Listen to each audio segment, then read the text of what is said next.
preclinical data has previously suggested that anesthesia technique might impact the risk of recurrence for cancer-related surgeries. But large clinical studies have provided us with some valuable insights. One of the clinicians guiding those research efforts is here to share his insights on today's program. Welcome to Project Oncology on ReachMD. I'm Dr. Jacob Sands, and joining me today to talk about anesthesia and its potential impact on cancer recurrence is Dr. Dan Sessler, Michael Cudahy Professor and Chair in the Department of Outcomes Research at the Cleveland Clinic. Dr. Sessler, thank you for joining me today. It's a pleasure. So let's begin with some background. Dr. Sessler, can you outline for us just the different types of anesthesia that are generally used at the time of cancer surgery? Yes, I would say there are two broad types. One is general anesthesia and the other is regional anesthesia, which could be neuraxial, such as spinal or epidural, or it could be peripheral nerve blocks. And then within general anesthesia, you could divide into volatile anesthetics. These are the gases like sevoflurane and desflurane and isoflurane, and then intravenous anesthesia, drugs like propofol. Now, we're going to get into some of your research, but there was some preclinical work that really led to your large studies. And I've come to learn that there's some preclinical work that suggested that maybe different types of anesthesia would have different impact on cancer recurrence. Are you able to outline that as the basis for some of the larger studies we're going to get to? Absolutely. So there's considerable molecular, cellular, and animal evidence that general anesthetics, especially volatile anesthetics, impair natural killer cell function. Natural killer cells, of course, are the primary host defense against cancer. And so they really matter because people now believe at the time of diagnosis, there are already circulating tumor cells all over the body. What prevents them from becoming metastases is natural killer cells. So at the time of surgery, which is another reason why cancer cells may be distributed around the body, the last thing you want to do is impair natural killer cell functions. But general anesthesia and surgery do both. So volatile anesthetics directly impair natural killer cell function. Opioids, which most patients get, also impair natural killer cell function. And finally, the stress response to surgery impairs natural killer cell function. So basically, right at the time when patients really need good host defense against cancer, we're doing three things to impair host defense. Regional anesthesia might help, though. And the reason is that regional anesthesia decreases or eliminates the need for volatile anesthetics. Regional anesthesia is analgesic, so it decreases the need for opioids. And finally, regional anesthesia decreases at least some of the neuroendocrine inflammatory response to surgical tissue injury. So that was the basis for thinking that regional anesthesia might be beneficial, and animal studies did support that. There were then many observational analyses, some by us, some by others, and some showed benefit and some did not. And that included ours, some of which showed benefit and some of which didn't. So observational analyses, retrospective studies, are always confounded. Nobody knows to what degree they're confounded. So they're exploratory. They shouldn't be considered a basis for treatment. But clearly, there was controversy here, and clearly there were fundamental mechanisms, physiological basis for believing that regional anesthesia might be protective. These are very interesting concepts that led you to do multiple large studies to evaluate the validity of this preclinical work that you've discussed. Can you outline those results for our audience? So that led us to do three major trials of regional anesthesia. The first of these was a 2,100 patient trial in breast cancer.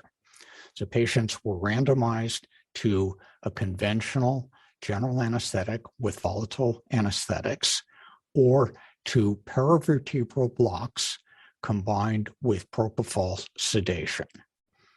Patients were followed for many years afterwards, and there was absolutely no difference in cancer recurrence between the two groups. Thereafter, we did two others. One was an 1,800 patient trial in abdominal cancers, most of which were colorectal.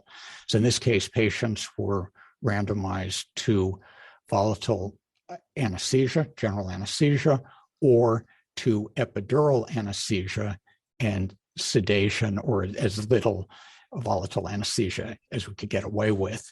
There was absolutely no difference in cancer recurrence, disease-free days alive, or any other oncologic outcome in that trial. And then finally, we did a 400-patient trial in patients with lung cancer who were randomized to conventional volatile general anesthesia or to epidural anesthesia and mostly propofol sedation. Once again, there's absolutely no difference in cancer recurrence or disease-free survival. So taken together, we have a very large number of patients here.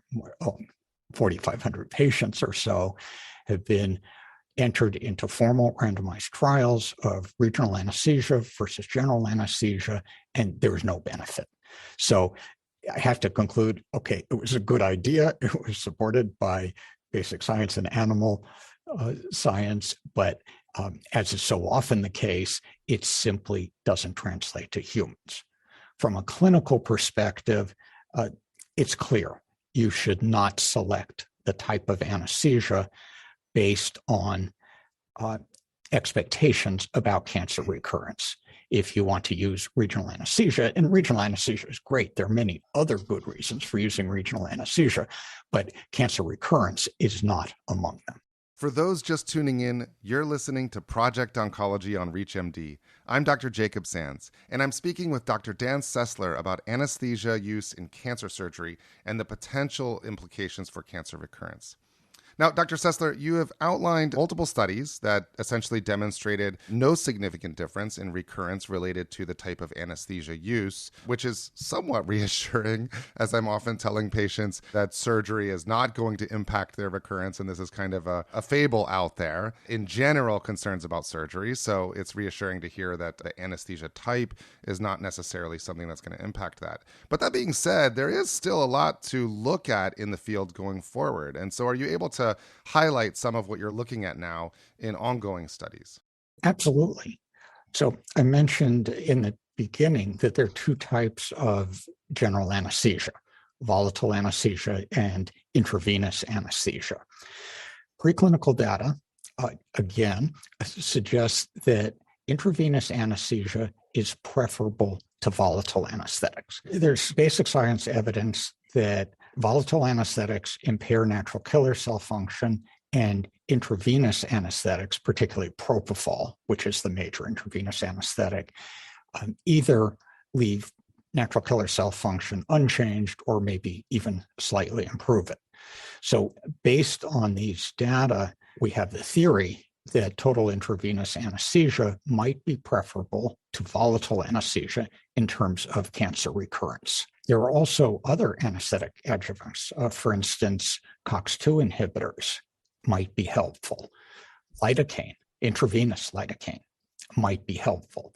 And again, there's basic science evidence to suggest that this might be helpful, but as we well appreciate, lots of things that are true in animals simply don't translate to humans. So we will have trials eventually testing all of these things, and we'll see. If we're lucky, something we do in the perioperative period, something related to anesthesia, might actually reduce cancer recurrence. Given that cancer is the second leading cause of death worldwide, that would be a huge advance. Even the tiniest reduction in cancer recurrence would be a really big deal. Now, you've covered a lot of ground as far as these perioperative anesthesia methods. Is there any takeaway for clinicians to particularly discuss with patients around their choice of anesthesia at the time of surgery? Absolutely. So our results are clear. Regional anesthesia is not protective against cancer recurrence. But this is an important result because Some patients want regional anesthesia because it does, in fact, provide good analgesia. Generally, anesthesiologists recommend regional anesthesia because it actually is really helpful. But other patients don't want a needle in the back or something similar. So patients have strong preferences for one type of anesthesia or another. What these results show is that we can respect patient preference here, and it will not impair their care. So patients should not be told you should get a paravertebral block because it will reduce your risk of cancer. That's not true. If patients want one, they can have one. Or if they prefer general anesthesia alone, that's perfectly acceptable also. And their long-term cancer risk will be identical with either one.